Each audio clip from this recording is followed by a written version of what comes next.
리밀명, 리밀명. 내가 가문 밖에서 목숨 걸고 사투를 벌이는 동안 너와 내 아버지는 내가 가져다준 모든 영광을 그저 누리기만 했지. 이제 이 빚을 정산할 때가 왔다. 임신, 림진, 은 시위대장의 뱃속에서 날카로운 칼날을 푹 뽑아냈다. 칼날 끝에서 피가 뚝뚝 떨어지는 그 순간 그의 두 눈에는 섬뜩한 위험한 기색이 번개처럼 번뜩였다. 그는 깊이 잠재된 사리를 담은 거칠고 허스키한 목소리로 나직이 읊조렸다. 마치 억눌렸던 분노가 마침내 터져나오는 듯했다. 하지만 바로 그 찰나 리밀명의 화염검이 번개처럼 쇄도에 들어왔다. 붉은 불꽃이 검신을 휘감으며 뜨거운 열기를 내뿜었다.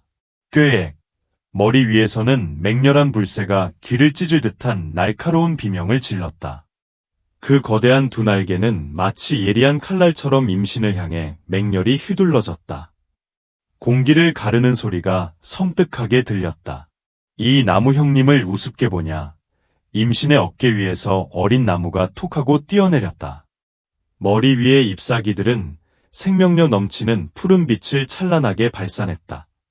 맹렬히 돌진해오는 불새의 공격에 어린 나무는 코웃음을 치며 비웃었다.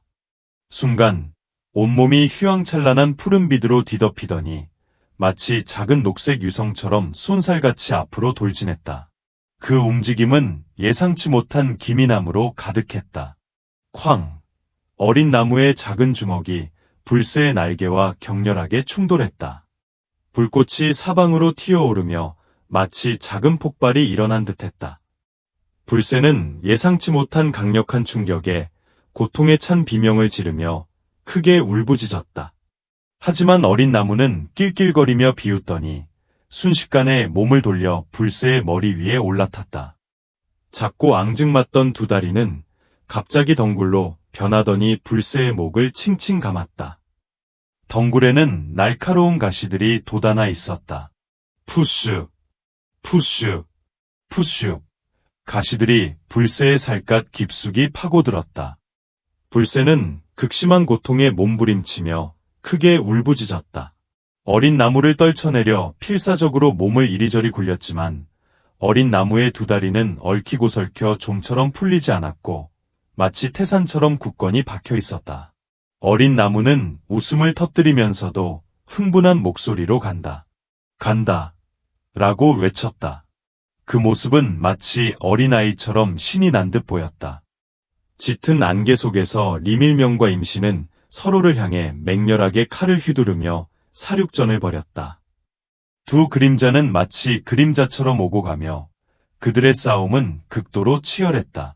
안개는 그들의 움직임을 부분적으로 가렸지만 격렬한 검기와 권풍은 여과 없이 전해졌다. 임신은 만목쟁방체를 각성한 덕분에 육체가 지극히 강인했다. 그의 주먹질 한 방 한 방은 마치 거대한 고목의 뿌리처럼 잔혹하고 맹렬한 기세를 뿜어냈다. 땅을 뒤흔들 듯한 권압이 허공을 갈랐다. 리밀명은 화염검으로 공격을 막아냈지만 펀치 한 방 한 방에 계속해서 뒤로 밀려났고 그 모습은 처참할 정도로 고전하는 듯했다. 그는 분노가 치밀어 올랐다. 임신, 너는 이미 현수에게 죽었어야 할 쓸모없는 놈이 아니더냐. 감히 아직도 나에게 맞서 싸울 생각인 것이냐. 그의 목소리에는 경멸과 함께 어처구니 없다는 감정이 역력했다. 소랑, 내 비참한 죽음을 떠올리자 임신은 이를 뿌득뿌득 갈았다. 그의 살이는 더욱 짙어져 마치 검은 안개처럼 그를 뒤덮는 듯했다. 그는 5손가락을 꽉 움켜쥐었고 푸른 연기가 주먹 끝을 휘감았다. 이어 리밀명의 가슴팍을 향해 강력한 일격을 날렸다. 그 일격에는 소랑을 향한 슬픔과 리밀명을 향한 맹렬한 복수심이 담겨 있었다. 리밀명은 고통에 찬 비명을 지르며 비틀거렸다. 그는 온 힘을 다해 자세를 바로잡았고 그 순간 손에 든 화염검이 갑자기 임신의 복부를 스쳐 지나갔다. 불꽃이 스쳐 지나가며 생긴 베인 상처가 순식간에 드러났는데 뼈가 보일 정도로 깊어 그 모습이 극히 참혹했다. 심지어 상처 가장자리는 고온에 의해 새까맣게 타버린 듯했다. 타는 살냄새가 희미하게 풍겨왔다. 리밀명은 차갑게 비웃었다. 임신, 어차피 너는 죽을 운명이다. 아니면 우리에게 다시 한번 대가를 치르게 할 셈이냐.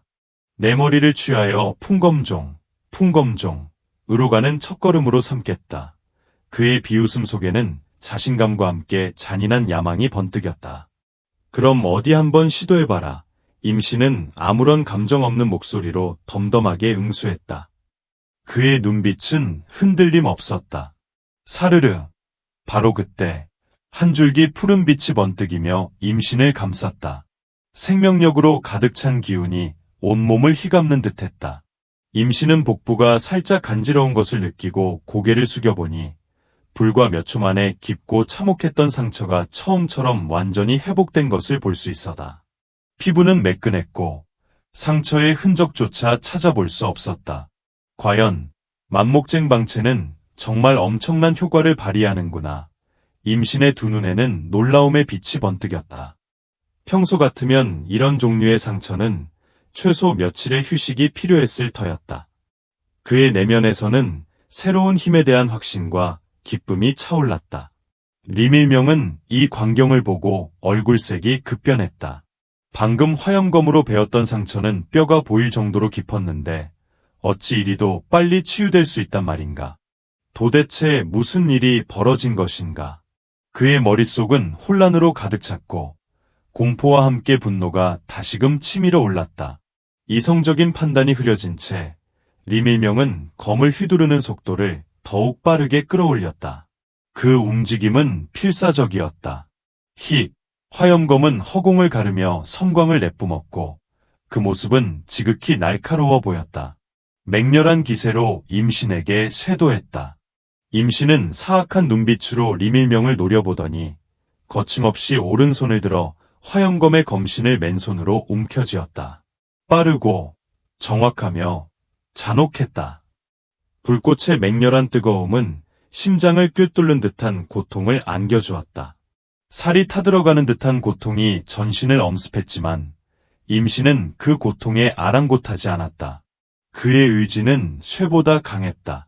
그는 오른손을 강하게 잡아당겼고 엄청난 힘에 리밀명의 몸이 휘청거렸다. 이어서 그는 왼손을 꽉 쥐고 주먹으로 리밀명의 팔을 강타했다. 쩍! 뼈가 부러지는 듯한 날카로운 소리가 울려 퍼졌고 리밀명은 비참하게 절규했다. 검을 잡고 있던 그의 팔은 뼈가 부러졌고 날카로운 뼈 조각이 살갗을 뚫고 튀어나와 그 모습이 극히 섬뜩했다. 임신은 손을 돌려 검을 빼앗아 들었고 번개처럼 빠른 속도로 리밀명의 옆을 스쳐 지나갔다. 촤악! 불꽃 섬광이 번쩍였다. 리밀명의 몸은 순간 굳어버렸다. 그의 눈은 놀라움과 절망으로 가득 찼다. 몇 초 후 그의 머리가 뚝 하고 떨어졌다. 목 없는 시신이 땅바닥에 쓰러졌다. 그 광경은 짙은 안개 속에서 더욱 참혹하게 다가왔다. 임신은 고개를 숙여 자신의 손바닥을 내려다보았다. 손바닥 전체가 불에 그슬려 새까맣게 변해 있었다. 하지만 괜찮았다. 만목쟁 방채의 자가치유 능력은 매우 강력하여 얼마 지나지 않아 원래대로 회복될 터였다. 그는 이 새로운 힘에 대해 깊은 신뢰를 가지고 있었다. 이 자식, 꾀하는군. 어린 나무가 깡총 뛰어오르며 이기양양하게 눈썹을 치켜떴다. 이 나무 형님이 너에게 준 체질과 공법이 어떻더냐. 그의 목소리에는 뿌듯함과 자랑스러움이 묻어났다. 임신은 눈을 감고 재결을 운용하기 시작했다. 이미 고갈되었던 령기가 다시금 그의 몸속을 유유히 흐르기 시작했다. 그 흐름은 마치 마른 대지에 생명수가 스며드는 것 같았다. 우르릉, 허공에서 다시금 천둥소리가 울려 퍼졌다. 셀 수 없는 영력, 이 마치 조수처럼 임신의 몸속으로 밀려 들어갔다. 온몸의 세포가 활력을 되찾는 듯했다. 잠시 후 그가 눈을 떴다. 그의 눈빛은 더욱 깊고 명료해져 있었다. 이제 닷새 남았다. 그의 목소리에는 결연한 의지가 담겨 있었다. 안 돼. 림명훈, 림명훈, 과 림일명, 림일명 등이 차례로 살해당했다는 소식은 그 늙은 개 같은 이몽빈, 림홍빈의 귀에 들어가기만 하면 분명히 궁지에 몰린 맹수처럼 미친 듯이 날뛸 것이다. 아마 닷새도 채 걸리지 않을 일이었다. 임신, 림진, 내 얼굴에는 냉기가 서렸다. 그의 시선은 마치 얼음 칼날처럼 날카로웠다. 나는 반드시 빠른 시일 내에 수위를 끌어올려야만 한다. 과거 임가, 림가는 실로 강력한 가문이었다. 그 이름만으로도 주변의 수많은 소가문들이 움츠러들 정도였다.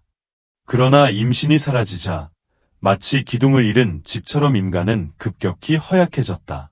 실상 임신이야말로 자신의 압도적인 힘과 끊임없는 노력으로 임가를 4대 가문의 반열에 올려놓았던 장본인이었다.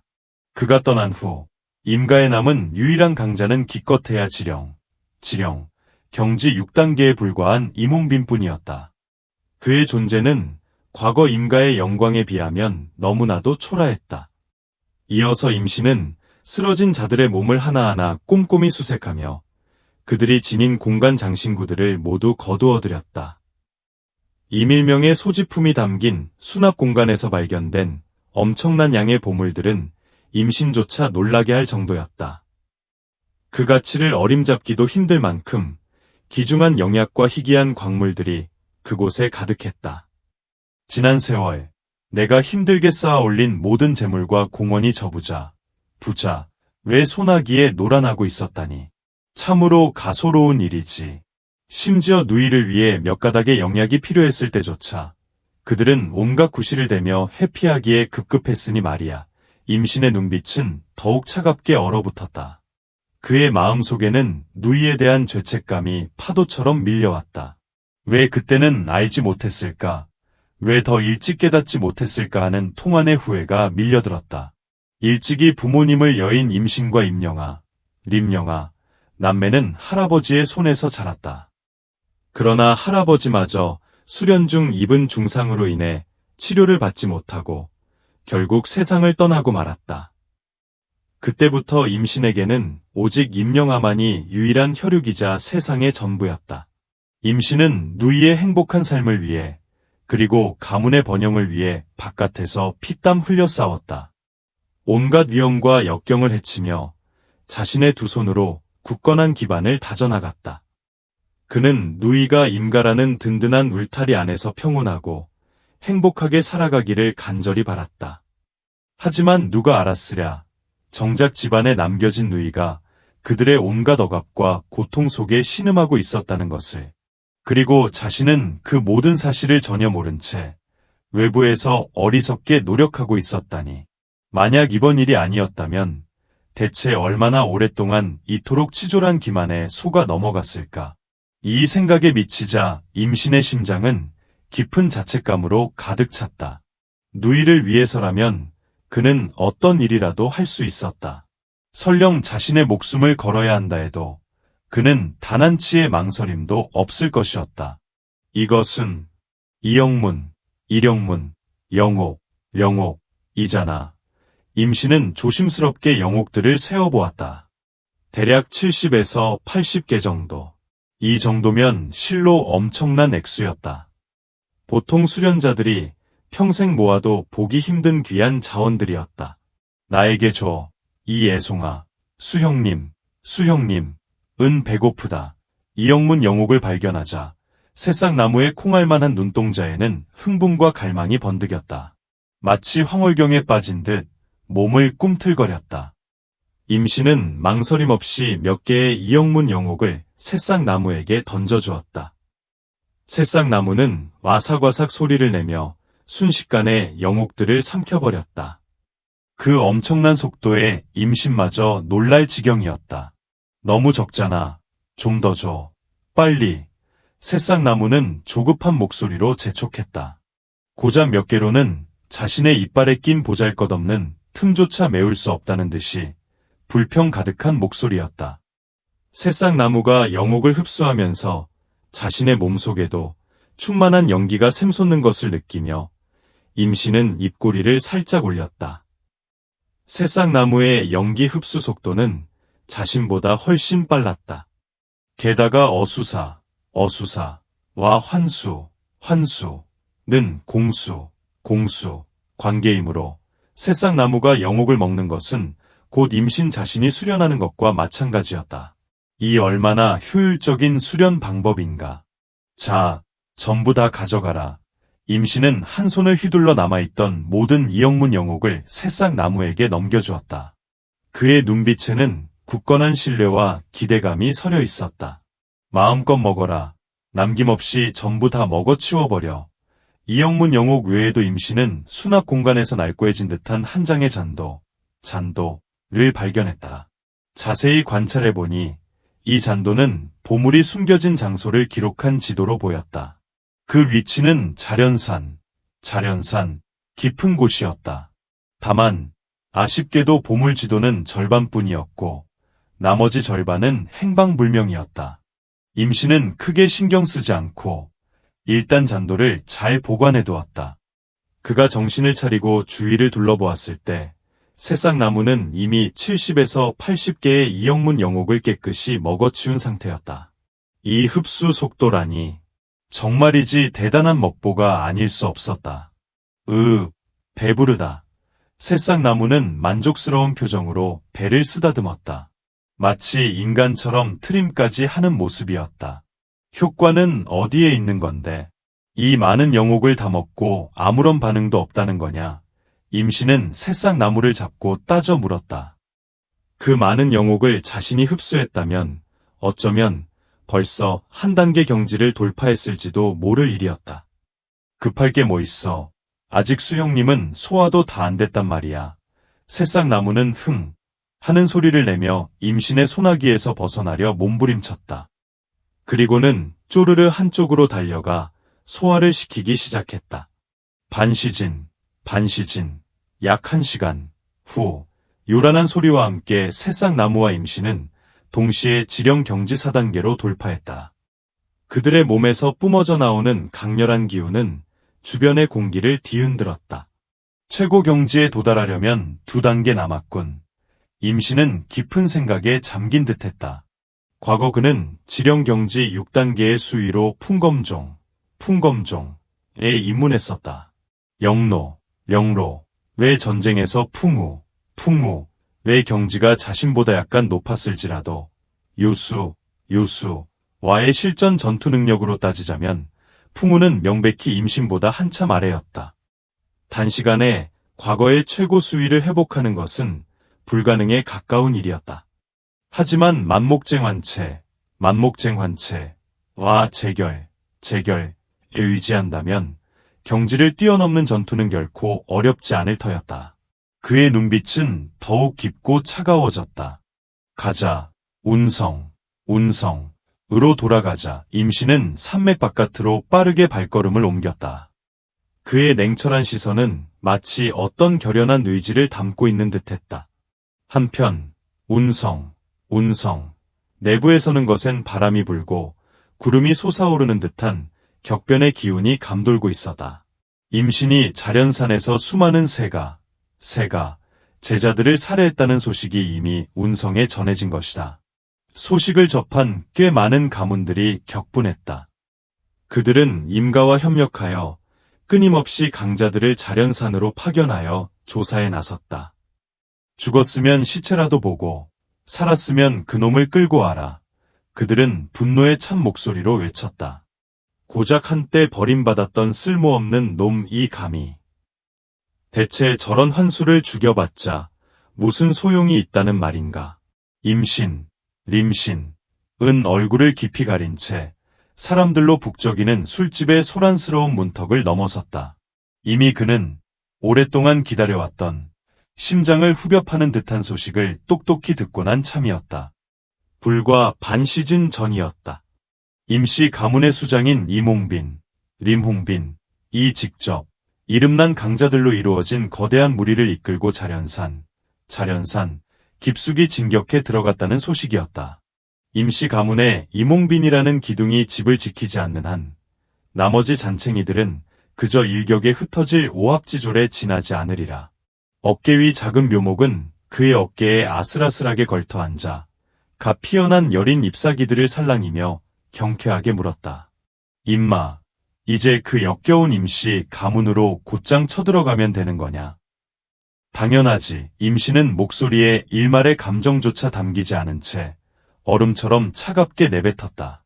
내가 겪었던 그 뼛속까지 시린 고통을 그들에게도 똑똑히 맛보게 해줄 것이다. 불과 며칠 전까지만 해도 그는 대창국, 대상국, 전역의 그 명성이 자자했던 천년에 한 번 나올까 말까 한 천하제일의 천재이자 수많은 영광을 대창국에 헌사했던 자랑스러운 존재였다. 그의 몸에는 찬란한 공명과 지위가 아로새겨져 있었고 그 어디를 가든 고개를 꼿꼿이 세우고 당당히 나설 수 있었다. 그러나 그 이후에 펼쳐진 일련의 사건들은 마치 깨어날 수 없는 끔찍한 악몽과도 같았다. 먼저 영로, 영로에서 풍불멸, 풍부멸, 부자에게 비열하게 모함당했고 소중히 여겼던 환수는 무참히 살해당했으며 그 피땀으로 쌓아 올린 모든 수의는 송두리째 폐지당했다. 그리고는 마치 쓸모없는 쓰레기 덩어리처럼 무자비하게 황성으로 내던져졌다. 그리고 그 뒤를 이어 대창국 전체로부터 사랑했던 소환설로부터 심지어는 자신의 뿌리이자 안식처라 믿었던 임씨 가문으로부터까지 상상할 수조차 없는 온갖 종류의 치욕과 멸시를 받아야 했다. 이 모든 일들이 임신의 심장을 찢어발기는 듯한 깊은 비통함과 억울함으로 채웠다. 지금의 임신은 더 이상 가문과 대창국을 위해 자신의 모든 것을 기꺼이 희생할 준비가 되어 있던 뜨거운 열정으로 가득 찼던 그 시절의 천재 소년이 아니었다. 그의 내면은 이미 차갑게 얼어붙어 있었다. 이제 그에게 남은 유일한 이 세상에 단 하나뿐인 혈육은 바로 임영아, 림영아 뿐이었다. 그녀를 제외한 다른 모든 것들이 이 세상의 그 어떤 화려한 명예와 부귀도 그에게 대체 무슨 의미가 있다는 말인가. 한때 자신의 어깨를 짓눌렀던 모든 찬란한 영광과 책임감을 미련 없이 내던져버린 채 그는 이제 오직 자신만을 위해 그리고 임영아를 위해 살아가리라 맹세했다. 임씨 가문저택의 웅장한 문 앞은 마치 잔치라도 벌어진 양 오고 가는 손님들로 발디딜 틈이 없었다. 수많은 임씨 가문의 자제들도 분주하게 드나들며 겉으로는 평화롭고 번성한 모습을 연출하고 있었다. 자네 들었나? 그 임신이라는 놈이 자련산에서 이름 있는 가문의 젊은 소공자들을 수없이 죽였다고 하더군. 쯧쯧, 역시나 미치광이가 되어버렸구먼. 하하, 높은 곳에서 떨어져 본 적도 없는 불쌍한 놈이 그 한순간의 추락을 받아들이지 못하고 정신병이라도 얻었나 보지. 그 여성 말이야, 겉으로는 고결하고 올곧은 척했지만 사실은 비열한 속임수를 써서 부정한 성과를 올렸다고 하더군. 결국 풍검종에 의해 폐인이나 다름없이 두들겨 맞아 반송되었고 우리 임씨 가문의 명예를 바닥으로 추락시켰지. 임씨 가문의 문화생 몇몇이 한데 모여 노골적으로 임신의 추락한 명예와 비참한 운명에 대해 떠들썩하게 수군거리고 있어다. 바로 그때였다. 한 소년이 얼굴을 검은 천으로 깊이 가린 채 그들의 멸시 어린 시선을 아랑곳하지 않고 당당하게 걸어와 활짝 열린 저택의 대문 안쪽에 우뚝 섰다. 마치 거대한 산맥처럼 그 거대한 저택의 입구를 홀로 가로막아 선 채였다. 그의 한쪽 어깨 위에는 작지만 기이한 생명력을 품은 듯한 묘목 한 그루가 평온하게 앉아 있었다. 묘목은 그의 어깨 위에서 이파리를 흔들며 마치 조롱하듯 깔깔 웃는 소리를 내었다. 어이, 이 배은망덕한 임씨 가문의 작자들아. 너희는 모두 은혜를 원수로 갚는 잔챙이들에 불과하구나. 이 녀석이 가문을 위해 얼마나 많은 것을 바쳤는데 너희는 그 모든 선행을 한순간에 잊어버리는 망종들이로구나. 그래서 나는 다시 이 자리로 돌아와 너희를 죽이러 왔다. 임씨는 차분한 동작으로 얼굴을 가렸던 검은 천을 천천히 벗어 던졌다. 그 순간 그의 두 눈에서는 마치 지옥의 심연에서 솟아난 듯한 섬뜩하고 붉은 살기가 번개처럼 번뜩였다. 그의 진정한 얼굴이 드러나자 그를 조롱하던 임씨 가문의 제자들은 경악하며 외쳤다. 임신, 내가 감히 아직도 이곳에 나타날 엄두를 낸단 말이냐?